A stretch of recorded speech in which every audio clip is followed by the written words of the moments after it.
नितेश सोनी जी। बस। राधे राधे महाराज जी। महाराज जी, इन्होंने लिखा है कि एक जिम ट्रेनर है महाराज जी, मतलब जिम में ट्रेनिंग देते हैं और बच्चों को जिम का सिखाते हैं कैसे व्यायाम करना है। महाराज जी, इनका प्रश्न है कि आहार में देसी खाने को छोड़कर महाराज जी आजकल बच्चे कृत्रिम खाने की ओर भाग रहे हैं। युवाओं को कैसे प्रेरित करूं कि वो देसी खाने की कीमत समझें और उसे अपनाएं? देखो, जब तक बुद्धि शुद्ध नहीं होगी तो अपवित्र विचार, अपवित्र आहार, अपवित्र क्रियाएं, इन तीनों से नहीं बचाया जा सकता। आजकल हमारे समाज में ये तीन चीजें बहुत जोर से बढ़ रहे हैं। अपवित्र आहार, अपवित्र विचार। अपवित्र विचार किसे कहते हैं? जो हमारा पतन करे और दूसरों का भी पतन करे। पवित्र विचार कहते हैं जो हमारी उन्नति करे और हमारे समाज की भी उन्नति करे। पवित्र भोजन उसे कहते हैं जो हमारे स्वास्थ्य की रक्षा करे और हमारे विचारों को सहयोग दे। तो अपवित्र भोजन, अपवित्र विचार और अपवित्र क्रियाएं, व्यभिचार, व्यसन, हिंसा, चोरी, छल, कपट, ये बहुत बढ़ रहा है। इस बिना बुद्धि को शुद्ध हुए, बुद्धि ड्राइवर है, शरीर एक रथ है, इंद्रियां इसके घोड़े हैं, मन इसकी लगाम है और बुद्धि सारथी है जिसे ड्राइवर कहते हैं, और जीव इसमें बैठने वाला रथी है। अब ड्राइवर नशे में हो तो कहीं भी गाड़ी ठोक देगा। तो हम इस समय सबसे ज्यादा आवश्यकता है बुद्धि को शुद्ध करना। बुद्धि शुद्ध हो जाए तो अच्छा ही न लगेगा। जैसे अपने लोगों के सामने कभी ये सांसारिक भोजन, होटलों का भोजन, तो एक मतलब अंदर से एक, कि वो पता नहीं किस विचार से बनाया हो, किस पवित्रता से बनाया हो। कई दिन की दाल रखी हो जिसको अभी फ्राई करके दिया है, कई दिन का आटा लगा हो जिसकी रोटी बना के दिया है, और क्या क्या पवित्रता का बर्ताव है। और ज्यादातर अब खान पान के लिए रसेंद्री शुद्ध रसोई का बना पसंद नहीं करती, बाहर के, और वो स्वास्थ्य के लिए बहुत हानिकारक है। स्वास्थ्य जो बनता है ना, वो पवित्र आहार और पवित्र विचार। देखो, अगर लंगोटी का कच्चा आदमी है, देहाती भाषा में तुम्हें बता रहे, तो कुछ भी करे वो उन्नतिशील नहीं हो सकता। जो व्यभिचारी पुरुष है वो नहीं हो, और अशुद्ध भोजन करने वाला व्यभिचारी हो ही जाएगा। तो लोगों की मान्यता है कि हम जैसे मांस खा करके, अंडा खा करके या ऐसे और आहार करके हम अपने शरीर को बलवान कर सकते हैं। नहीं, सात्विक और भजन बल का जो आत्मबल है, आत्मशक्ति है, उसमें बड़ा बल होता है। ब्रह्मचर्य, संयम और सात्विक भोजन में जो बल है वो गंदे भोजन में बल नहीं है। दूसरे जीवों की हिंसा करके आप अपने शरीर को पुष्ट कर रहे हैं तो आप आत्मबलहीन हो रहे हैं।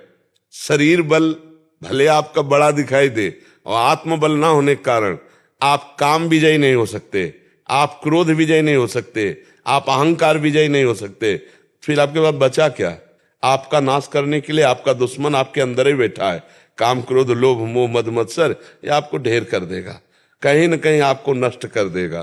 तो अगर बुद्धि शुद्ध हो तो आहार शुद्ध हो, आहार शुद्ध हो तो विचार शुद्ध हो, और विचार शुद्ध हो तो क्रियाएं शुद्ध हो।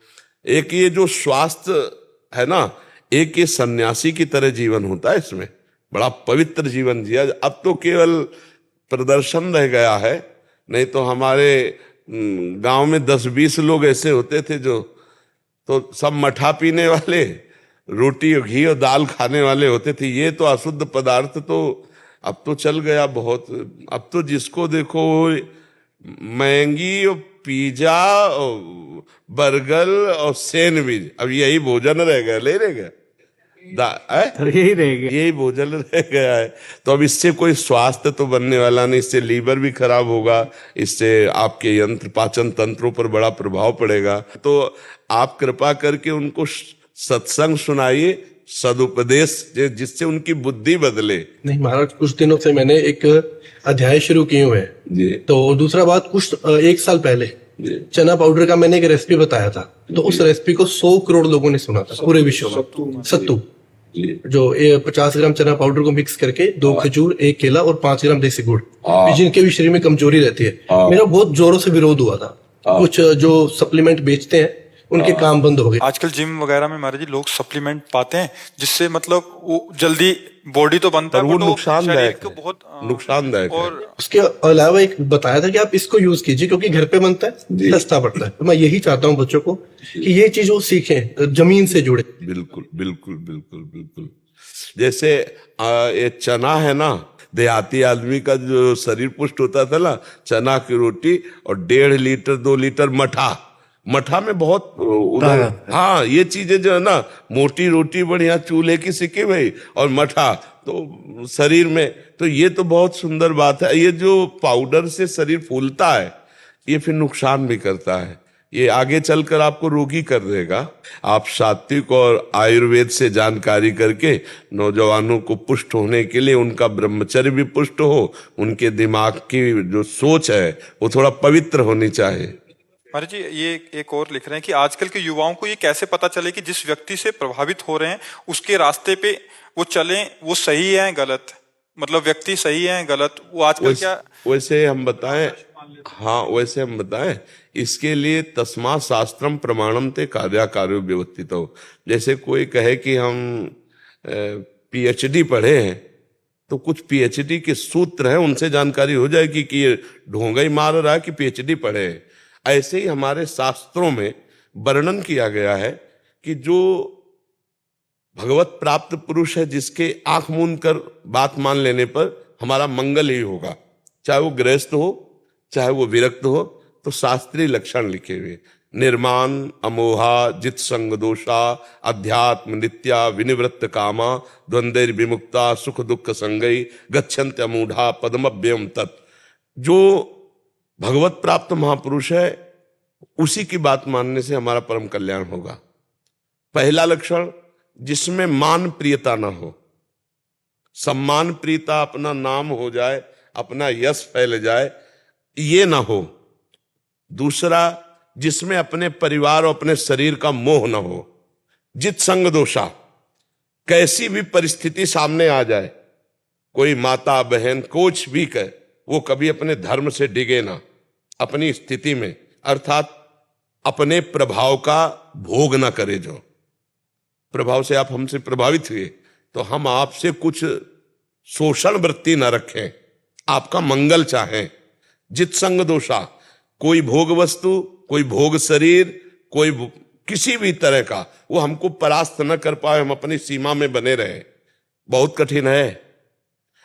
अध्यात्म नित्या, नित्य अपने भगवत स्वरूप में स्थित, और कोई भी कामना ना हो अपने सुख के लिए। जो हम उपदेश कर रहे हैं, जो हम चेष्टा कर रहे हैं, वो समाज सुख के लिए हो, अपने सुख के लिए ना हो।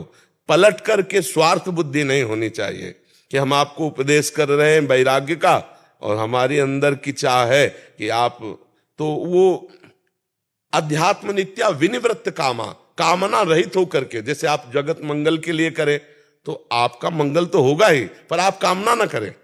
आप जैसे लाखों लोगों को सद्भावना का, सदक्रिया का, सद आहार का उपदेश दे रहे हैं, तो आपका तो मंगल होगा ही, क्योंकि आप मंगल भावना लाखों के लिए कर रहे हैं, तो पलट कर आपके ऊपर आएगी, आपका मंगल करेगी। लेकिन आपकी चाह नहीं होनी चाहिए लाखों से किसी भी तरह की शोषण वृत्ति, विनिवृत्त कामा, और स्वयं सहनशील हो और दूसरे के दुख में पिघल जाए, स्वयं अपने दुख को सह जाए, दूसरे के दुख में पिघल जाए, जो सुख दुख को समान समझे, पूरे जगत का मंगल चाहे, ऐसे पुरुष की बात आंख मूंद कर मान लो, कभी भी अमंगल नहीं होगा।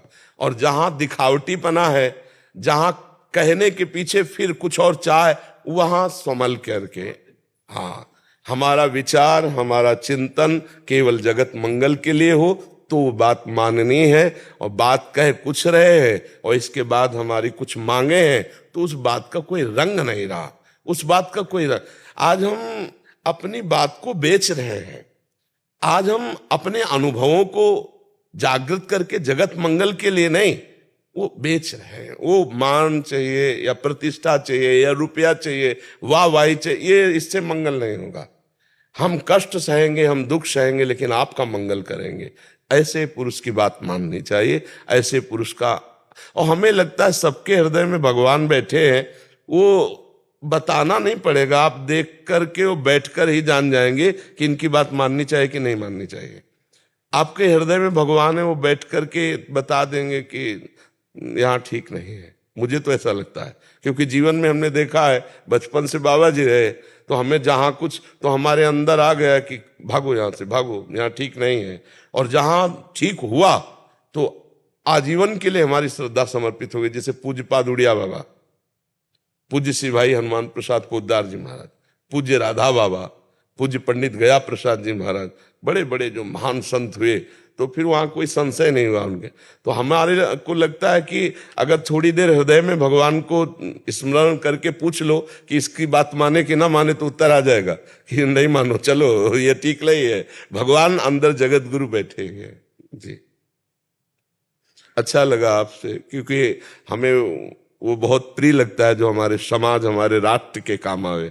जैसे हम आर्मी के जन आते हैं ना, तो हम उनको संत की तरह ही उनका सम्मान करते हैं, क्योंकि अपना जीवन राष्ट्र के लिए दिए। ऐसे जो राष्ट्र की सेवा के किसी भी तरह से जुड़ा है, तो मुझे बहुत प्रिय लगता है कि हमारे समाज को सुधारने के लिए, हमारे समाज को सुख देने के। महाराज जी, इन्होंने एक चीज लिखा था कि ये पे हमें भी पता नहीं था, ये कह रहे थे कि आजकल लोग, बच्चे जो है ना, अब नए नए बच्चे हैं, वो पैसा कमाने के लिए आजकल ऑनलाइन सट्टा और जुआ बेटिंग आदि होता है महाराज जी, उसमें अपने माता पिता के भी पैसे लगा देते हैं। ये बहुत चल गया और कह रहे कि बहुत सारे ऐसे तो हमें ज्ञान ही नहीं कि क्या होता है। इसमें क्या महाराज, जैसे पुराने टाइम में 3 ताश खेलते थे ना, वो भी हमें पता नहीं कि जुआ खेलते थे महाराज जी। हाँ, जुआ शब्द से पता है। हाँ, अब ये ऑनलाइन ओवर 24 घंटे चलता है। अच्छा, मतलब ऑनलाइन में किससे खेलेंगे?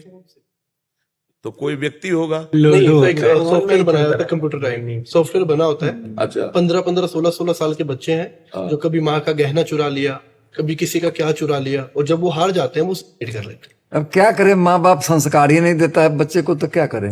अब ये तो हमने पहली बार सुना कि मोबाइल में 50 लाख रुपए हार जाते हैं, हत्या कर लेते हैं उस दुख में। और ये फिर वो मोबाइल से हम ये पहली बार सुन रहे जिंदगी में। महाराज जी, जैसे 2000 रुपया लगाया तो नहीं, किसको लगाया? वो ऑनलाइन लगेगा, वो एक सॉफ्टवेयर बना हुआ है, तो अगर आप जीत गए अकाउंट में, अपने अकाउंट में आ जाएगा, और फिर वो और लोभ के लिए फिर लगाएगा। ऐसे करते करते करते उसने 1 लाख लगा दिया, अभी वो हार गया, अभी वो जो कमाया वो भी गया, और मतलब तो हार गया तो पैसा चला जाएगा, पैसा क्या है, अपने आप चला जाएगा। बीच में कोई संपर्क नहीं है, कोई बात करने वाला नहीं, सिर्फ एक एप्लीकेशन है जहाँ कुछ। तो बड़ा खतरनाक खेल है। और फिर उसके बाद बच्चा डिप्रेशन में आ जाता है, वो सुसाइड करता है। और हर 10वें दिन न्यूज में भी आ रही है कि एक बच्चे ने, 20 साल के बच्चे ने, 22 साल के बच्चे ने, 18 साल के बच्चे ने। प्रचार करता रहता है ना कि ये लगाओ, जीतो, इतने जीतो। और आजकल इसका प्रचार इतना हो गया महाराज, जिसके भी फॉलोवर्स है ना, जैसे 10 लाख है, 15 लाख है, वो आ जाते हैं, वो दिखाते हैं कि देखो मैं जीत गया 10 लाख रुपए, मैं 5 लाख रुपए जीत। ये तो बहुत हानि की बात है। हाँ, बहुत हानि। अब कुछ भी चीज अपनी नहीं लेके आए तो ये नहीं बोलेंगे मैं मेहनत से लेके आया, उसका कपड़ा उतारेंगे और बोलेंगे देखो मैं तो यहाँ से 1 दिन में जीत गया। तो इस विषय को आप मतलब इसमें भी जाएगा और नवीन बच्चों को समझाइए। आप इस विषय में बोले। आप तो यही कहना चाहता हूँ कि जो भी 1 रुपया मेहनत का कमाओ सबसे बेस्ट है, पर इस तरीके से खोट से महाराज आज के युग में अपने पैर की चप्पल कोई फ्री में नहीं देता। हाँ, तो कोई अपनी जेब से पैसा कैसे दे? ऐसे दे देगा, बिल्कुल। इसका मतलब आपको फंसाया जा रहा है, आपको लूटा जा रहा है, लोभ दिया जाता है उनको, उनको लोभ देने के पैसे मिलते हैं। जैसे कुछ ऐड आती है, अगर किसी चीज का प्रचार किया जा रहा है, पहले उसका सत्य असत्य जानो, देख के उसके पीछे पागल मत हो जाओ। अगर ऐसे पैसा कमाया जाता तो पूरा हिंदुस्तान इसी काम में लग जाता। कोई सुबह 4 बजे उठ के मेहनत करता ही नहीं। वैसे मेहनत से कमाया हुआ जो धन है वो सुख शांति प्रदान करता है। इस तरह से छल कपट से कमाया और किसी का मंगल नहीं हुआ, इसी जुआ के कारण 12 वर्ष का वनवास और 1 वर्ष का अज्ञातवास भोगना पड़ा। शकुनी ने अपने पासे के प्रभाव से महाराज धर्मराज युधिष्ठिर को बन बन भटकाया, तो भला इतना बड़ा धर्मात्मा पुरुष जब सफल नहीं हुआ तो जुआ से और कौन सफल हो सकता है। नहीं, बहुत सुंदर आती, नवीन बच्चे इसको समझेंगे जी।